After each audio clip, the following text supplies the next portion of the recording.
The coast of southern Australia is one of the most inhospitable in the world, lashed by storms that roll unchecked all the way from the Antarctic ice cap across the barren Southern Ocean to beat themselves against the rampart cliffs of the continent.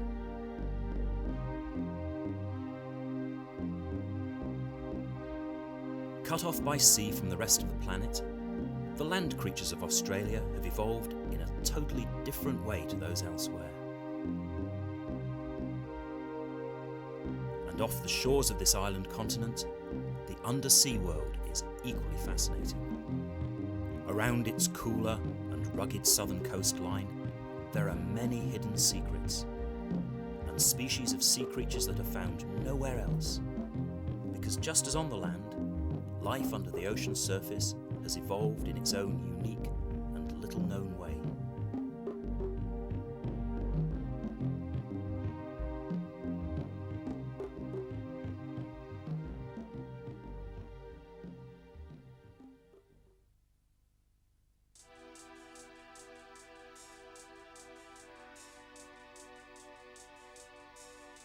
Washed up on a beach, these egg cases are a clue to the whereabouts of one of Australia's weirdest sharks.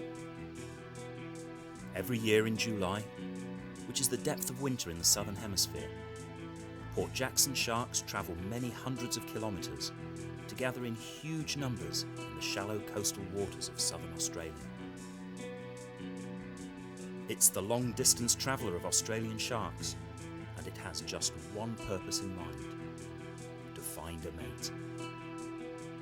One of the most unusual sharks, the Port Jackson's skin is made up of tiny denticles that give it a rough texture. Spines in front of its fins give added protection from larger sharks that range in these southern oceans. Actively hunting for food, they scour the sea floor, rummaging for urchins, starfish, mollusks and crustaceans. Most people's preconceptions of sharks is that they all have viciously sharp teeth, but that's far from the truth. The Port Jackson's powerful jaw is adapted not to tearing and ripping the flesh of other creatures, but rather to crushing and grinding its prey. Gulping mouthfuls of sand, they filter it through their gills to sieve out from it anything edible. Sometimes feeding can become a frenzy as more and more Port Jacksons pile into an area where food has been found. Most species of sharks have to keep swimming in order to maintain the flow of water over their gills to breathe. However, Port Jacksons don't need to do this, as they are able to lie on the seabed and pump sufficient water through their gills to enable them to breathe without continuously being on the move.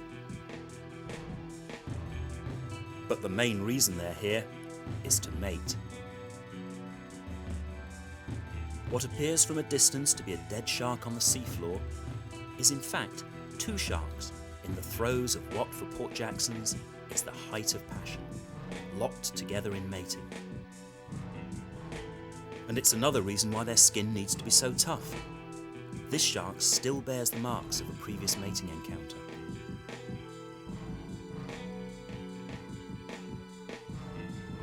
By late in the southern winter, the female will deposit individual egg cases deep in the rocks, often returning to the same nesting sites year after year. It's a uniquely shaped, hard spiral egg case, and it will be between 9 to 12 months before a perfectly formed baby Port Jackson emerges from it. But in these storm-lashed waters, many become dislodged and end up washed up on the shoreline. And it may be that the egg cases face danger too from an unexpected source, from their own species. This Port Jackson, sucking the contents from an egg case, is behaviour that has never before been observed or filmed, an unexplained mystery of these southern shores.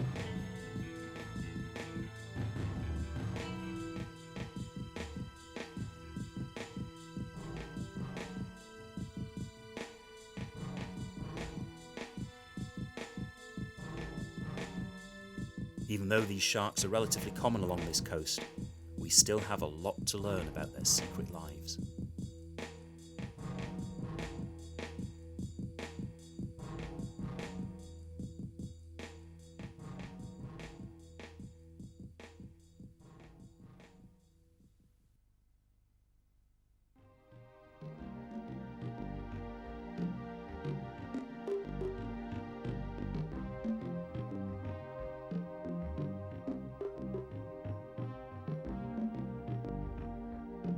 Mention the underwater world of Australia to anyone, and they'll immediately think of the Great Barrier Reef, the giant coral structure running for 2,000 kilometres off the northeast coast of the continent. But this vast land has many other environments, and it's the colder waters of its southern shores that hold the most secrets.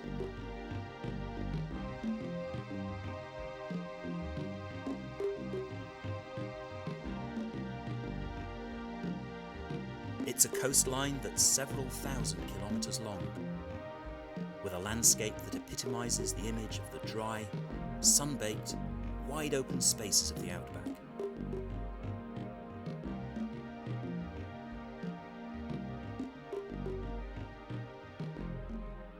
Australia is a huge, isolated island continent, almost the size of the whole of mainland Europe, so it's hardly surprising that land animals here have evolved very differently to the rest of the world.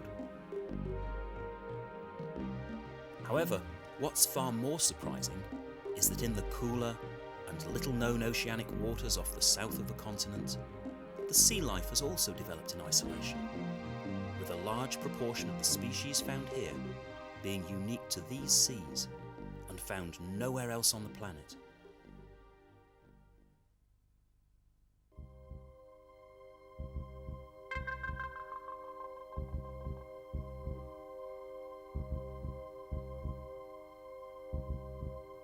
Octopus are members of a larger grouping of sea creatures, known to science as cephalopods, a combination of two Greek words that together mean head-footed, because all their limbs come directly off their head.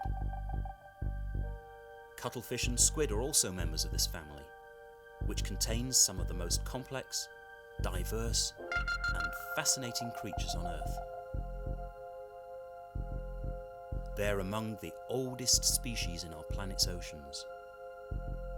Even before dinosaurs roamed the land, and millions of years before fish evolved, fossil records show that the oceans teemed with swarming cephalopods. The seas of southern Australia are home to a wide variety of these ancient beings, including some of the strangest members of the cephalopod family.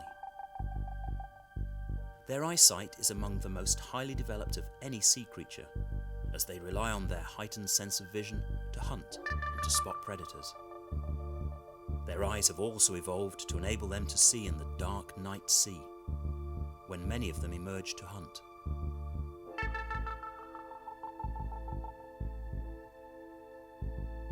Within their skins are thousands of tiny, ink-filled sacs called chromatophores, which enable them to rapidly change their colour and appearance. These colour changes can signify alarm, differing moods, can be used for camouflage, mimicry, and for communication with others of the same species.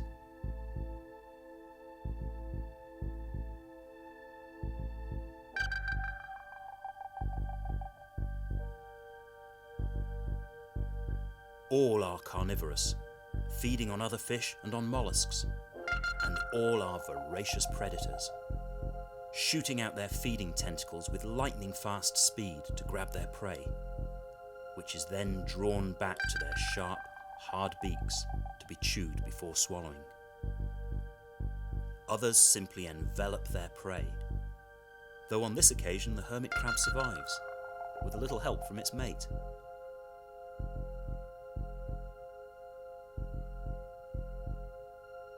Easy prey to many fishes, they have evolved different modes of survival. Many are nocturnal hunters, hiding in crevices and under rocks during the day. Others, like these tiny bobtail squid, simply dig into the sea floor for safety, using their fins and jets of water to dig themselves in. This appropriately named pyjama squid is found nowhere else but this southern Australian ocean. Little, round-bodied squid, they spend the day buried, emerging only at night to feed.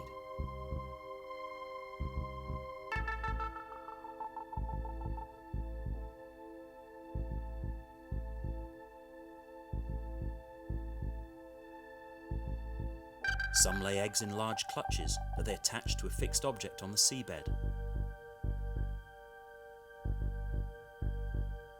Others carry their eggs on their bodies until they hatch.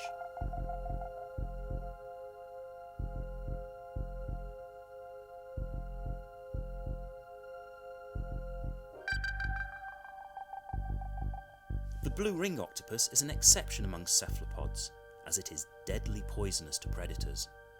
Its iridescent blue rings warning potential attackers of its lethal venom. Few other octopus are poisonous, and they have to rely on colour change and camouflage for their protection.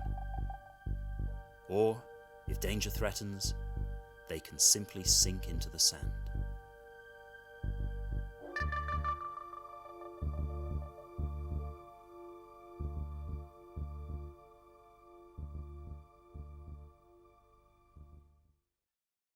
I think that's an interesting thing.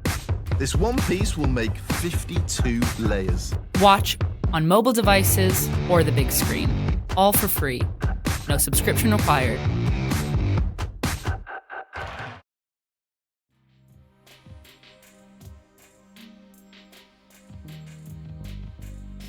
Like subsea meadows, vast swathes of seagrass carpet large areas of the seabed of southern Australia. Sea creatures have evolved to live in these highly specialised environments and are totally different to those found on the open ocean floor. To blend in with the seagrass, firstly, shape is important, so that the fish appears to be just another strand of vegetation.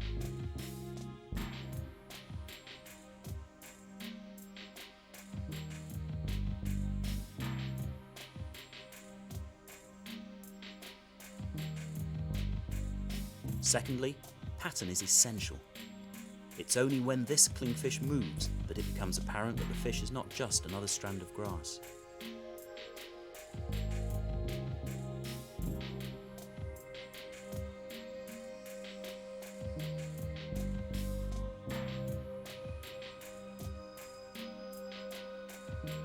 The closer you investigate the seagrass, the more secrets are found hidden there.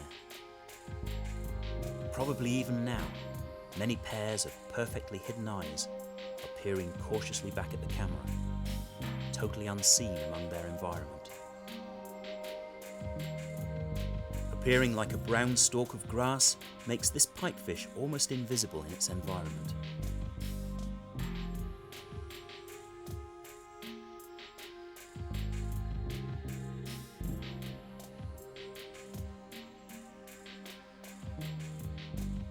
The final element of survival in the seagrass is colour. Some fish have become so specialised and so localised to just one type of vegetation that their colour is an absolutely perfect match to their surroundings. This pygmy leatherjacket looks like just another leaf of seaweed, so exact is the colour match. Because camouflage is essential to escape from the predators that roam in from the open seabed to hunt in the vast seagrass plains.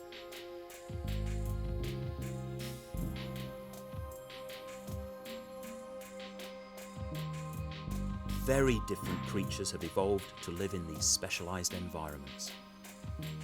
Crabs don't have the ability to change colour, and the hard, sharp outline of their shell would make them stand out among the soft contours of the seafloor vegetation, making them easy pickings for predators. So, they pluck grass and weed from their surroundings, and adorn themselves with it so that they can blend in.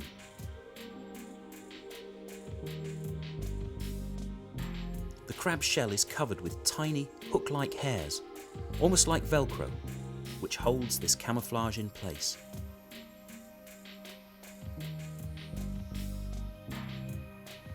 This baby Port Jackson shark has only just hatched from its egg case.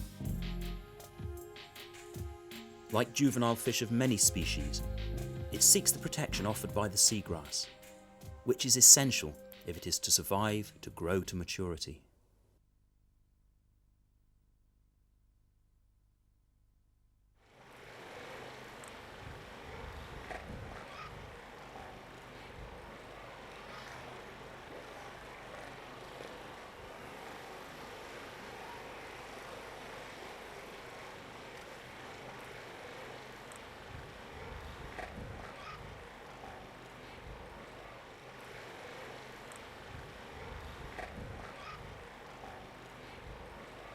The rich profusion of life in the Southern Ocean supports large colonies of seals, and the rocky coastline, sparsely inhabited by humans, is the ideal terrain for them to live and breed.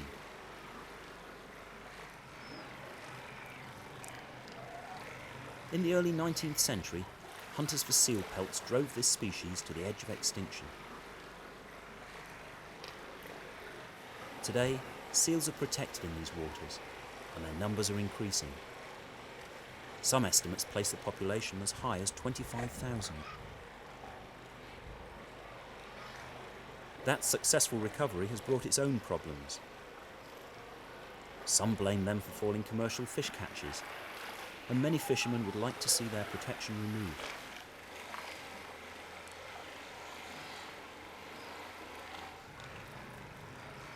On land, seals are ungainly, clumsy and slow-moving. Underwater, they're transformed into sleek and graceful dancers.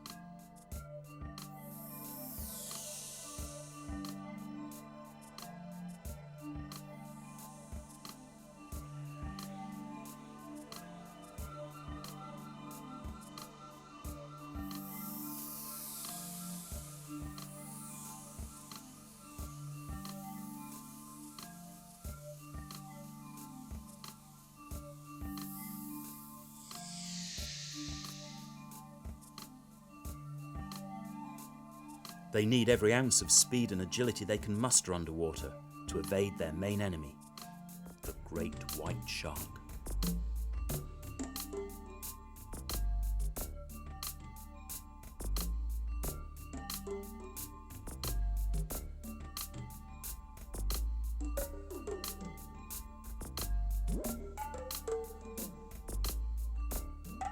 Shark watching has become big business off the coast of southern Australia.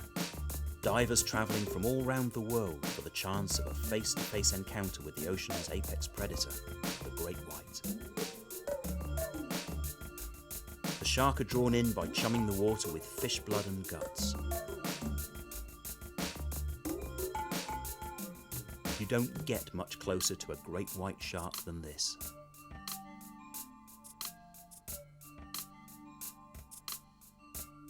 Most of the pictures and films that you see of these ultimate hunters will have been taken from shark cages like this one.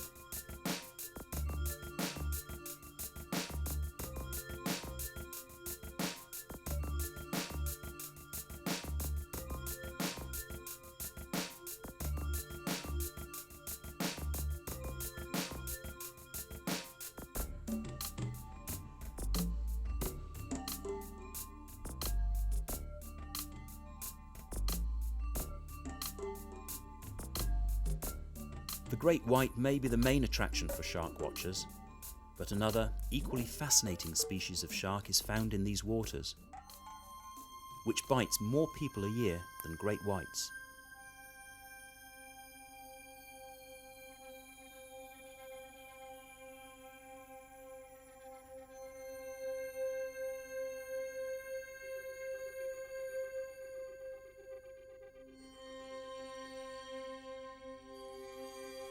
First named by the Aborigines, the wobbegong's camouflage helps it to blend in with its reef home.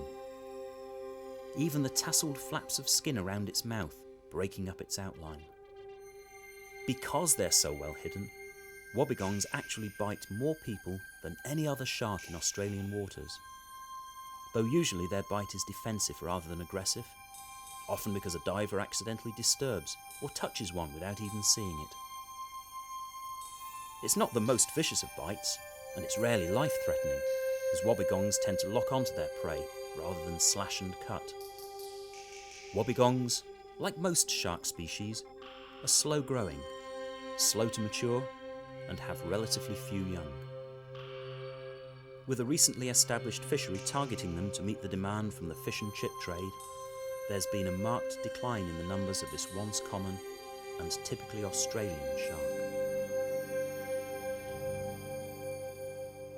But the strangest of all sharks is the saw shark, and this creature is found nowhere else than off the southern Australian coast.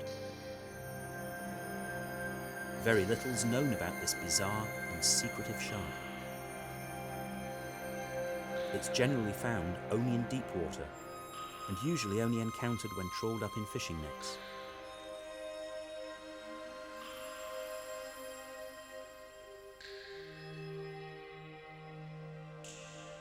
A bottom-feeding shark, it feeds by digging small fish and crabs from the seabed, sensing the prey with the sensitive barbels hanging from its snout, and using the saw-like extension to dig them out, and then strike and slash at them before eating them.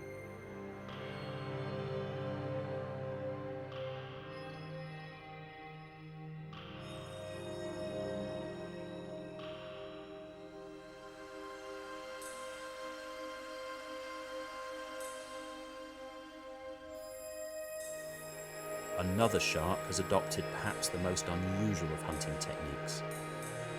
It lies in hiding and then ambushes its prey. Is this just a ridge on the seafloor? A small school of scad, oblivious to danger. A watcher in the sand.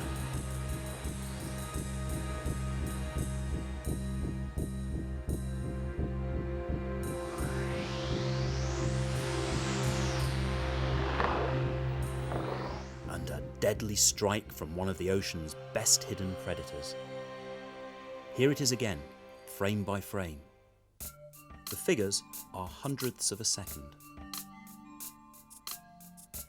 The actual strike takes just 2 camera frames, just 800ths of a second.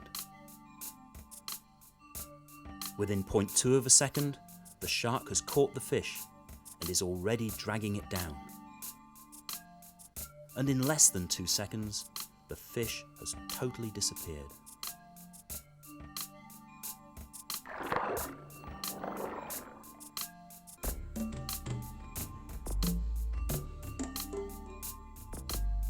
The angel shark's technique is completely different to the foraging of the Port Jackson, though they share the same living space. It's a perfect ambush predator, motionless and concealed until it strikes.